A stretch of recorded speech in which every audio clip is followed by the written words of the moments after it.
From the 1011 Now streaming studio in Lincoln, Nebraska, this is the N Report Husker Show, sponsored by Fat Dog's Convenience Store.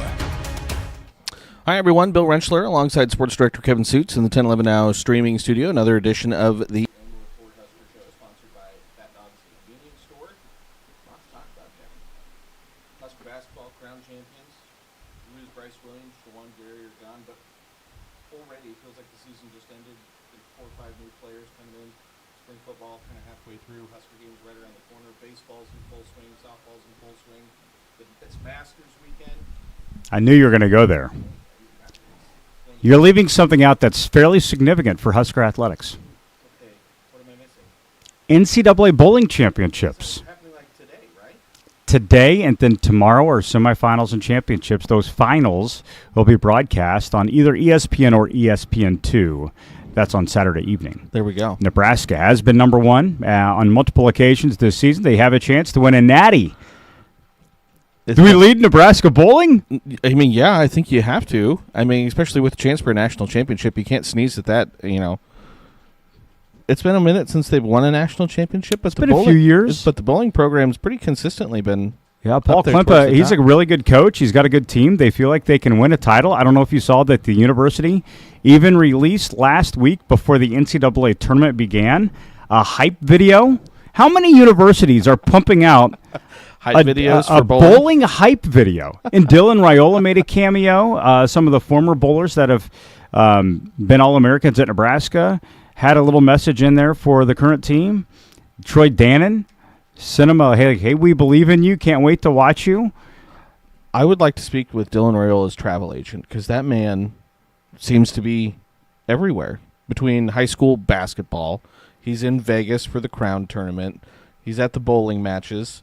I don't know how he gets his studies done. Does he have his own secretary? I mean, you feel like I'm not joking. I would love to know how many unread text messages he has on his phone. How does he keep that schedule? How does he know that Lincoln Northeast is playing at 7:30 on a Friday night on February whatever date it was? And then how does he know that the bowling championships are coming up? Oh, by the way, he's got to be at practice and lift because they're in the spring season. Football wise, he is absolutely everywhere.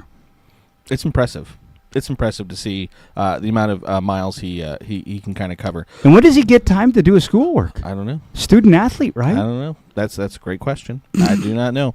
Kevin, jumping in, I want to start with basketball. That was such a cool run. You know, not to end the regular season, then they miss out on the NCAA tournament. And, you know, you kind of wondered the Crown first year, but they go through. You know, it was great. Team played great. Cale Jacobson, great story. And then that championship, day, there was a ton of Husker fans there. And they were loud. Yeah, and Fred Hoiberg said that he's wondering what that would have looked like had Nebraska not been there. Because in Fred's estimation, Nebraska fans were the overwhelming portion of the crowd for every game there. Not just the games in which Nebraska played, but even some of the games earlier in the day, there was more red than any other color. So that goes for Colorado and Boise State and Georgetown, and all the games. Nebraska was the overwhelming favorite. And in the championship game, on the radio, they were estimating the crowd split was about 80-20 or 85-15, all in favor of Nebraska. I know some folks that flew in for it, and prices were a little steeper than what I would have expected for those that, after Nebraska won on Saturday, those fans that said, oh, let's look into going to Vegas, quick overnight to Las Vegas, watch the team play. A one-way or maybe a two-way ticket was over $400 out of Lincoln or Omaha. That's pricey because you hear so often that the trip to Vegas and back can be pretty inexpensive. The where you lose your money is when you go and get into Vegas and you hit up a casino. But I think we've learned all through this experience that if you plan it months in advance, it can be inexpensive. That's on the quick to try to get there to watch a basketball team play in a championship, the cost was substantially higher. I asked the question to you because you follow this team, you're in the community, you hear what Nebraska basketball fans are saying. How do they feel about playing in the Crown when it's all said and done? Because there was a lot of skepticism and A feeling of, why are we doing this, before the tourney began. Yes, I would say before then, and if they would have lost in the quarterfinals, there still probably would have been that feeling. But to go on a run, to win 4 games, you win $300,000 in NIL, there's just good vibes, there's good feelings. It's like winning the bowl game at the end of the football season. You know, if you're playing in the Music City Bowl and you lose, it's kind of like, whatevs. You go into the off season. If you win, there's good vibes, everyone's happy. Same with basketball. You know, it's not the NCAA tournament. You know, that's still the ultimate goal, winning a game there. But if you could either end your season just on a skid in the regular season and you're done playing, versus going to Vegas, winning 4 or 5 games, getting a trophy, getting some money. I get what you're saying. I think we need to modify your statement, because I like the parallels of like a football bowl game and the Crown. I feel like, to an extent, they're playing in the Gasparilla Bowl. A little bit. Yep. If you win it, it feels good, and you can say that, hey, you will end it on a win, and it propels you into the offseason. There's a different vibe if you're playing on a New Year's Day game or a New Year's Eve game. Correct. One of those games, because now there's pressure. Yep. I feel like Nebraska went to Vegas with absolutely zero pressure, and I jokingly, but maybe a little bit not jokingly said, maybe players won't be so hesitant, and maybe players might desire playing in the Crown in the future. How many college basketball players, I'll just stop there. How many college basketball players across the country want that $17,000 that each Nebraska player just earned? I mean, I wouldn't sneeze at $17,000. Would you rather go to the NCAA tournament and get boat raced in round 1 and you get nothing in your pocket? Or would you rather go to the Crown? So I think that there might be some teams. I'm just trying to throw something out there. I don't know that I fully believe this. Make that very clear. I don't know that I fully believe this. But if a team is in a position next year to either go to the NCAA tournament and grab a 14 seed and face the SEC's 3rd team, which let's say it's really good, would you rather go to the tourney and roll that dice to try to be a Cinderella, which there were none of this year, or would you rather go to the Crown knowing you have a legitimate chance to win it, and then, as Fred Hoiberg says, get a little cheese? Get a little cheese. I mean, because I think that was the big thing with, not only did they get all those awesome pictures and, the joy on the team's face after the game, and I know we're going to get to that. That's my overwhelming takeaway out of the entire tournament, was the celebration element of what Nebraska got to experience. But I think now that it's done, the bank account just grew for every player on the team. And I think they're pretty happy about that. And I think there's a lot of players nationally that are jealous about that. Yeah. And I say, I'll pose this question to you. Obviously, NCAA tournament, that's your top dog. And then it used to be the NIT. You kind of look at the NIT field this year, compare that to the field that was in the Crown, and then the College Basketball Invitational. Would you kind of put the Crown maybe right now same level as the NIT? No, it's above. Above? 1,000%. Yeah. And I think Fred Hoiberg knew this ahead of the tournament. If you go back and listen to what Fred said after they accepted the invitation, and what he said when he was there in Vegas before the tournament started, he was glazing the Crown. And I think Fred and some of the other coaches and administrators, they know the trajectory of this event. The fact that there is a financial component. And it doesn't just go to the champion. It goes to all the semifinalists. And also, it's played in Vegas. It's in one location. I think that all the teams are cool with that. The NIT plays on home sites. That's cool. You get to have more home games. Yeah. But next year, you ask a team, well, any of the 16, 32 teams that are going to go to the NIT, which do you want to play in? How many of those schools are going to say the Crown? Or what are they going to say, Crown or NIT? I mean, Crown. I mean, you're a 19-year-old playing at Illinois State. Yeah, definitely the Crown. You want to go chase the bag? Or do you want to go play in front of 4,000 fans in Normal, Illinois? Yeah. And say the NIT used to, championships were in Madison Square Garden. That was a selling point, but I don't even think they necessarily do that every year anymore. I think it was in Dayton this year. So, but now. That's why I think so many of these coaches opted for the Crown, especially because, the CBI or all the other tournaments, they selected first.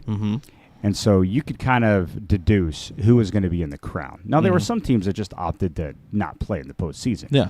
For a variety of reasons. Northwestern opted out because they could hardly field a healthy roster. Yeah. Some teams had coaching changes, so I understand not wanting to be a part of it. But then a team like Boise State, who, by the way, is a pretty good team, Nebraska, Arizona State, Georgetown. You look at some of the squads, Central Florida, like those are pretty decent teams. Yeah. And I think that the financial component, and I know this may make some people cringe because they're traditionalists when it comes to college athletics. The players want the money. Yeah, that's the reality. And they're going to play for the money. Yeah, it's the reality. And now. it's going to bury the tournaments that don't offer money. And it really has wheels spinning and some curiosity piquing of, does the NCAA tournament need to start throwing in a little cheese? It's where we're at. Yep. You can't ignore it. Well, you can't ignore it, but that isn't the way these 18 to 22-year-olds are wired. Mm-hmm. Because there is a tournament that is doing it. So now the Crown may be the trendsetter in what the reward is of postseason college basketball. It will be interesting to see how that kind of changes over the next couple of years. So Bryce Williams had a great run in the Crown and this season. He's done now, exhausted his eligibility. I would imagine for you, he probably ranks pretty high up there for Nebraska basketball players. You've gotten to cover over the years. Yeah, he can score in so many different ways, and he's just so calm. Bryce's game is just a little bit different than some of the other players. You mentioned, of the players that, I've covered in 19 years, 20 years of Nebraska basketball. There have been some good scorers that have come through this program. Siobhan Shields, Teron Pitaway, James Palmer Jr., Casey. Bryce is a little different. And what I mean by that is he's great. He's got a great mid-range game. He can get to the rim. He was so good at the free throw line. He could get on a heater from beyond the arc. Like he's a multifaceted player. And his defense was pretty good too. He didn't get enough credit for how good he was defensively. Yeah. But Bryce just always looked so calm and under control. So unflappable. Never frazzled. And if you go back and you look at some of the players that I just listed that have been elite scorers over the past 20 years, Alex Marsh, I shouldn't leave him out because he was really good. But he played in the post. It's hard to compare those two. Yeah. I think just Bryce's command of a college basketball game was a smidge above some of those others. It's been a treat to watch him play. And, when he committed to Nebraska after a few years at Charlotte, no one, A, kind of understood his impact and what it could be, or B, realized how much they were going to fall in love with his style of play and his story. Yeah, he's been a real treat to watch over the last couple of years. You can't replace him, but they're going to have to do their best. And Juwan Gary, the other player I wanted to mention, not the scorer that Bryce Williams was, but could fill it up. But just the defense, the heart that he laid out on the court, that'll be something they miss next year. And here's one of the coolest things about Juwan Gary. The lasting image of Juwan Gary, like the final image of him in a Nebraska uniform, was that ear-to-ear, gum-showing grin with the glitter basketball after winning a championship and being named the MVP. Pretty cool.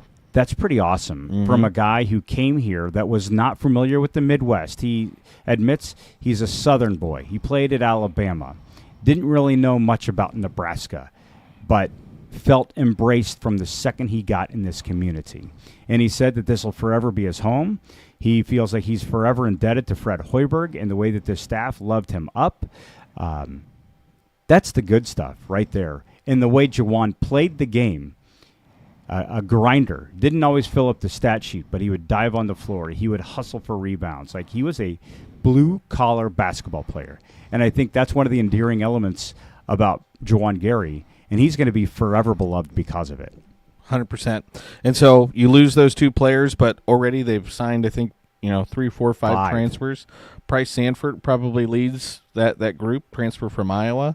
You got a big from Central Michigan, I believe. You got a local guy, Wood? Is his name? Will Cooper. Will Cooper from Air Millard Force. But transferring from Kendall Blue St. Thomas, I believe. So already. And Jamarcus Lawrence, who's going to come back after returning. a year away. He went to Rhode Island. So if you look at kind of the common thread, they're all shooters. Now, granted, the transfer, we'll call him Ugi, very long last name. He's Lithuanian. Yes. Played this past season at Central Michigan and averaged about 13 points a game. Even Ugi can shoot from beyond the arc. That's not his forte, but he'll do it. He shot him better than 30% from beyond the arc this year. Yeah.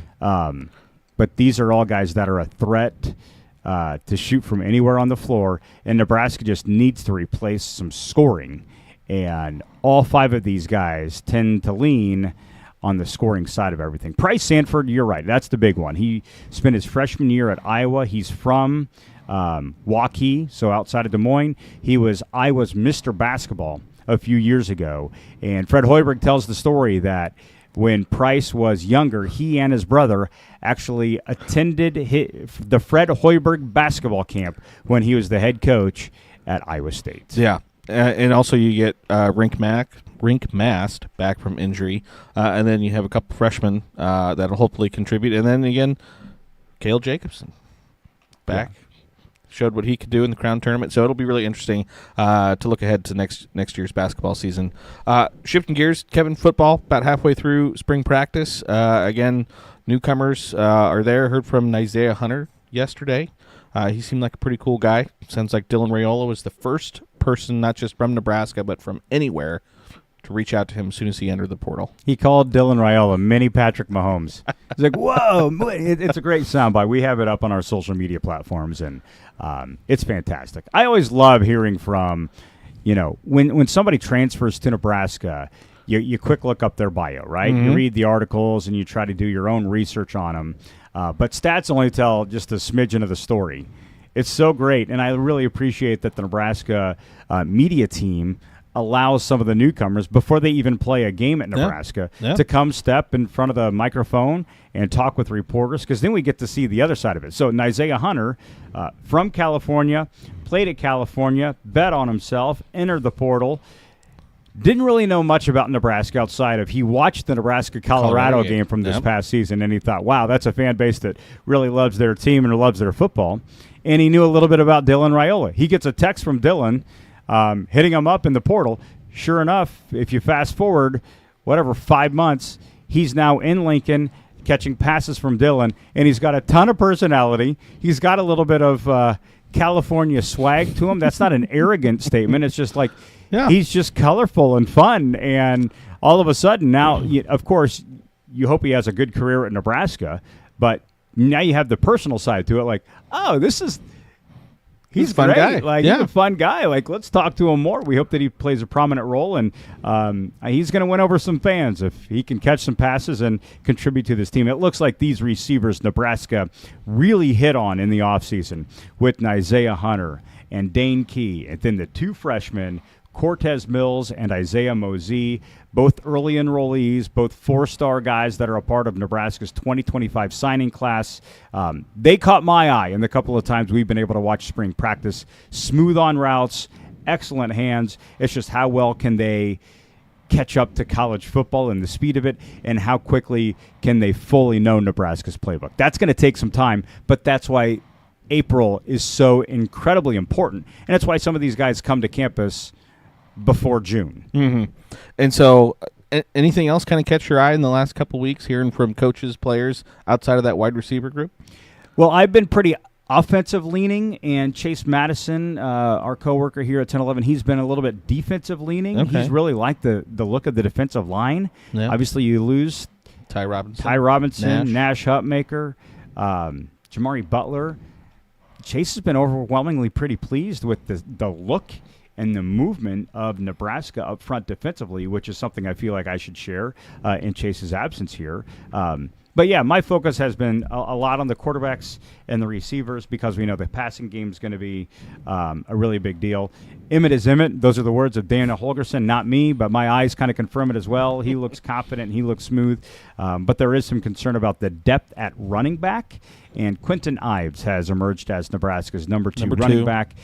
He scored in the Pinstripe Bowl, and it seems like he's taken some of those bowl game reps and really run with it, pun intended, and is doing a nice job during spring football. And I think, was it Coach Barthel, the running backs coach, touched on Connor Booth, local guy from here in the area, and said he belongs here. The kid belongs here was the quote. Yeah. Still young, still working on his body, and that's a pretty big transition, playing Class C2 football in Nebraska to Big Ten football. Division I, yeah. So, again, obviously no spring game this year, but Husker games are in two weeks. So I think they still have 2 weeks from tomorrow. And the Husker games will count as a scrimmage for them because they'll be former players and stuff like that. So I think like one more scrimmage kind of left for the spring period. And then we'll get into all the summer stuff. And then before you know it, we'll be sitting here talking about getting ready for Cincinnati down at Arrowhead Stadium, Jehah Field. 139 days away. Whew. I have tickets to that game. I knew that off the top of my head because we included it in the script from last night. It was 140. So I can take 140 minus 1. 139 days away. Nebraska, Cincinnati at Arrowhead Stadium to kick off the 2025 campaign. You got to believe that game's either going to be on Fox or ESPN. Yeah. I'd believe that it might be national telecast on Fox, so network TV to start the year. I would say, but Cincinnati's Big 12, and they partnered with ESPN, and it's That's technically true. a Cincinnati home game. That is true. So maybe ESPN. But they're going to have a national spotlight, and it's not going to be one of just a select number of games on opening night of the college football It'll be interesting to see mini Patrick Mahomes on the field of the Chiefs. I would imagine Patrick Mahomes probably be on the sideline there. There are many stories that abound with that game. From the game being at Arrowhead Stadium to the Kansas City natives on Nebraska's roster because they've really infused the roster with guys from that area. Isaiah Mosey, who we just mentioned, he was one of the top players in that area high school-wise a few years ago. Coach Braden, who was just coaching with the Chiefs in the Super Bowl just a few months ago. Not to get too far ahead of ourselves, but there are going to be a lot. There's going to be a lot to include in all of our reports leading up to Nebraska season opener. All right. One of the last things I wanted to talk about, baseball's in full swing.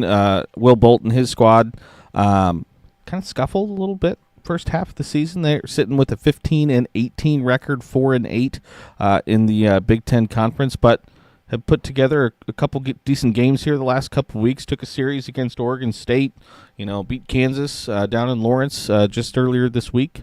They still got some time to kind of turn things around, but Big Ten tournament's not too far away. This has been a pretty positively toned show, Bill. Yeah, a little bit, yeah. We talked about bowling and the chase for a championship and the crown and the championship and spring football and the offseason championship for Nebraska. We're going to go baseball. 3 games under 500. Mm-hmm.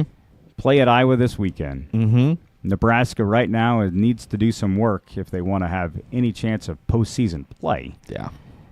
They won the Big Ten tournament up in Omaha last year. The Big Ten tournament right now is not a guarantee for Nebraska. Correct. But there's still baseball left to be played. This is a very long season. Nebraska has dealt with injuries. Max Butenbach. If we want to stay positive, Max Butenbach, Lincoln Southeast grad, on a heater right now, had a huge game the other night in the Huskers win over Kansas on the road. The Big Ten's only going to get you so much here. If you're looking at the big picture for Nebraska baseball. Of course, they need to qualify for the conference tournament in order to try to win the conference tournament. And once you get in, anybody can win it. We know that. But Nebraska's aspirations go much further than trying to qualify for the conference tourney. If they want to still try to get a bid, and it's not out of the realm of possibility, even at 3 games under 500 on April 11th, they have to win some midweek games, Bill. Yeah. I know that the team's hooked up, and the way the approach has been under Will Bolt is win your conference games, try to contend for a league title. Right now, a regular season league title is not going to happen. Making a conference tournament title could happen, but you got to qualify. So, yes, you have to win some conference games down the stretch. I think Nebraska just, on paper, is a better team than a lot of teams that remain on the schedule for the final month of the regular season. Mm-hmm. I can make a pretty convincing argument. We don't need to do it because we don't have enough time to do it. you could almost rethink the way you approach this because Kansas remains on Nebraska's schedule. Mm-hmm. They're a top 30 RPI team. Kansas State remains on Nebraska's schedule. They're a top 40 RPI team. Creighton, at last check for me, they're at 60 in the RPI. There is so much to be gained in terms of the potential of making an NCAA regional by winning midweek games. I think you know what I'm trying to say here. Yep. It's been Play the midweeks as their weekends. Yep. Because there's more to be gained in a midweek game for Nebraska baseball at the juncture that they're at right now than on the weekend against the conference. Not to mention, I think Nebraska could throw their third or fourth starter and win some games on the weekend. Yeah. However, when they've thrown their fourth and fifth starters this season, they haven't made it past the third inning. Yep. And it's really depleted the pitching staff. That, I understand, could be a major hesitation for Will Bolt and Rob Childress.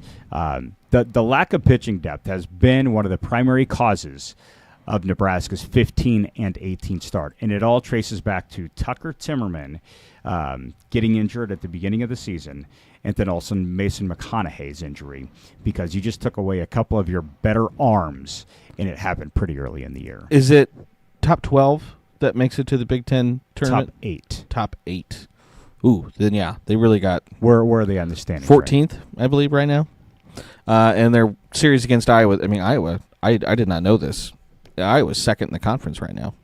12-3 in conference play. So, but if you look at Nebraska's record, even moving past the Iowa series, they have Northwestern, Maryland, Minnesota, Michigan, Purdue. There are wins in there. Yep.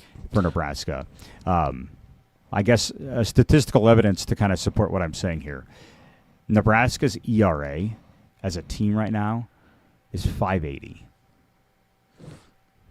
That's not great. It's kind of rough. That is not great. I would wager a guess that the softball teams is less than that. Nebraska's opponent batting average from the pitching staff is 272. Ooh. I mean, that's... You know, we don't need to get into the too many specifics of baseball. But if your opponents are hitting 272, they're on base a lot. They're putting a lot of pressure on you. Yep. And with some young pitchers having to play some significant roles and eat up a lot of innings, that can wear on your team. Yeah, 100% it can. And so you're pivoting to softball. Let's go there. Yeah, 29-10. Rhonda Ravel's got her squad top 25. Jordy Ball, hitting home runs, pitching shutouts and doing all the things there. So, again, Rhonda Ravel's got her squad rolling. And, again, Big Ten tournament for softball less than a month away. So they had a lot of home runs. They do. Their team record, right? 79 homers already this season, which is a new program single-season record. And think about this. They broke that record 6. in got early 15 April. Games. Yeah. That's they're going to smash it. Pun intended. Yeah. Really? This team, they are fun to watch. They play the long ball, and we've asked the question, are you trying to hit? No, they just have good hitters, and they have it up and down the lineup. And if you look individually at the statistics on that team, they have multiple players that have 5+, 8+ home run. They have production. There's no break in their lineup, and it's been really cool to see Jordy Ball, be a part of that. Mm-hmm. She's being very productive at the plate if she's not in the circle. Yeah, they're a fun team to watch. That season is going insanely quick, and I do feel a little bit bad that they're kind of running out of home games. Mm-hmm. Nebraska softball, they haven't had the best weather for the games that they've played at Bowlin Stadium this year. Only 5 more home games. Isn't that crazy? I know. But would you think they'd be in line to host a regional, you think? No. No? They're probably a 2 or 3 seed. 2 or 3? So there's truly 5 more times to watch this team play here in Lincoln. Yeah, and only 11 more games left in the season altogether. So yeah, the season's really been flying by. Anything else, Kevin? Again, we kind of covered a wide range there: bowling, football, softball, basketball, all the rest of it. Is that everything? All right. Kind of ended on a down note. We did some positive with softball. But hey, how about the Crown? How about the Crown? There we go. And anything high school related you want to? No, we're just kind of right and talk about seasons going quick. High school baseball, high school soccer, boys golf's happening right now, girls tennis. The season just flies by. The weather the weather in the spring is always so challenging. Man, it has been windy. They haven't had to deal with a whole lot of rain this spring season, high school wise, but a lot of wind. There have been cold games. There's been a ton of wind. But it looks like for the games that'll be happening on Saturday across the area, should be really nice. Yep. So Windy, forward to, but nice. well, yeah. So Yeah, I was at a baseball game last night in 40-mile-an-hour gusts. Felt bad for some of those outfielders because those balls were moving all over the place. It's rough. Lincoln It's East, rough. if you want a nugget on high school, Lincoln East baseball, very good yet again. All right. I was out at Norris the other day. I saw their new baseball. That's a nice. The Titan Activities Complex, Yeah. price tag of $1.2 million. They don't have seats. It's far from complete. But still. But I the mean- turf itself, and that's all the boys want, is they want the turf, and Yeah. plus they get to stay on campus. North's having a good season. I think they're 11-2 at the moment. There we go. All right. Well, Kevin, appreciate your time. As always, appreciate everyone for tuning in, watching another edition of the N Report. Keep tuned to 1011 both on air and online for all of your headlines. Hope everyone has a nice weekend. You've been listening to the N Report Husker Show, sponsored by Fat Dog's Convenience Store. Watch, listen, and stream on the 1011 Now app, on YouTube, or wherever you get your podcasts. For more Husker coverage throughout the week, watch the N Report on 1011 Sports at 6 and 10 p.m. and download the 1011 Now app.